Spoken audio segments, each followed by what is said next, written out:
l'usure professionnelle peut prendre bien des visages et représente un enjeu vital pour l'entreprise. Agir sur l'usure professionnelle, c'est permettre aux salariés de travailler plus longtemps en bonne santé. Et tout le monde est gagnant.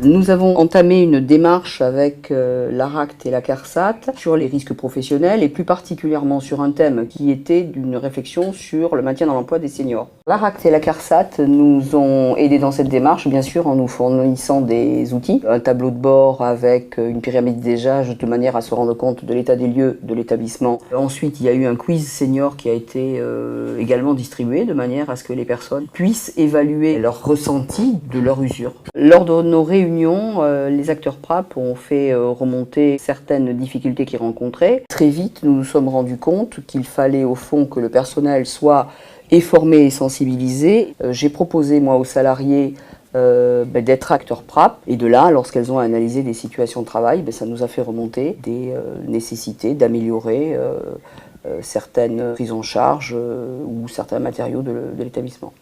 La directrice nous demande de travailler en groupe. Donc on analyse les situations et à partir de ces situations-là, on trouve des solutions. Donc on commence par les solutions les plus simples auxquelles on peut pallier de suite. Et petit à petit, ensuite, on arrive à celle qui nous correspond le mieux. Au sein de l'établissement, on peut constater qu'il y a de l'usure professionnelle. J'ai pu identifier les gestes répétitifs, les manipulations de plus en plus difficiles, les résidents de plus en plus lourds. On a travaillé sur ça et on a mis le système en place de rails. Ça nous évite beaucoup de manipulations, de porter les résidents. Et l'espace de travail est difficile, donc avec le système de rails, on gagne de l'espace et le résident est manipulé avec confort.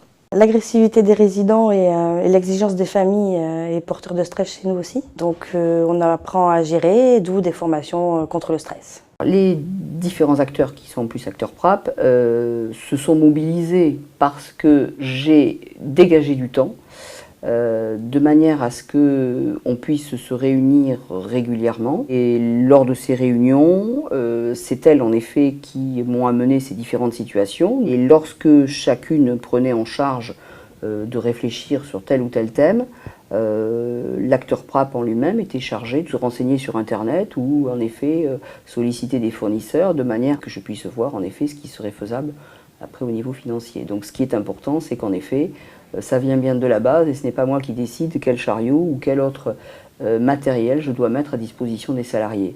Il y avait une grosse problématique avec les chariots du petit déjeuner parce que les chariots que nous avions eus auparavant se trouvaient à avoir des tablettes pour poser les plateaux du petit déjeuner qui des fois tombaient ou coinçaient les doigts parce que pas je dirais adaptés.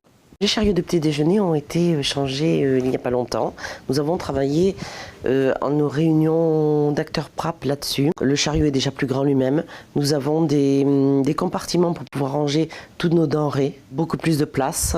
Nous pouvons travailler à deux dessus. Il n'y a plus d'endroits qui peuvent nous blesser. Il se manie plus facilement. Je pense qu'au niveau des roues, c'est plus adapté. Et nous sommes très satisfaites de ces chariots-là. Avec le recul des 2 ans et demi, on s'est rendu compte qu'il y avait peu de risques psychosociaux et qu'en analysant, il y avait également une baisse conséquente des accidents de travail. L'an dernier, il n'y en avait eu pratiquement pas. Donc du coup, ça nous encourage plutôt à continuer dans cette démarche. Les salariés, elles aussi, n'en voient que du bénéfice parce que c'est toujours très compliqué lorsqu'il y a des accidents d'arriver à trouver des remplaçants au pied levé et de pouvoir continuer, je dirais, un travail de qualité. Dans une entreprise, si on veut à un moment donné intéresser les salariés à leur façon de travailler, si on ne les implique pas et si les décisions ne viennent que d'en haut, je ne vois pas moi comment on peut faire adhérer une équipe.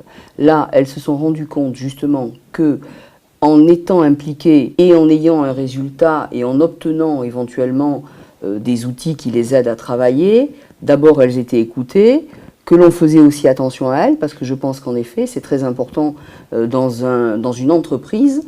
C'est bien de penser aux clients, mais c'est également bien de penser aux personnes qui travaillent pour le client. Il est important que les PAD s'investissent dans la prévention de l'usure professionnelle pour que les personnes se sentent concernées par ce problème et surtout pour les générations à venir, qu'elles puissent s'habituer à travailler avec du matériel qui est adapté et l'utiliser à bon escient.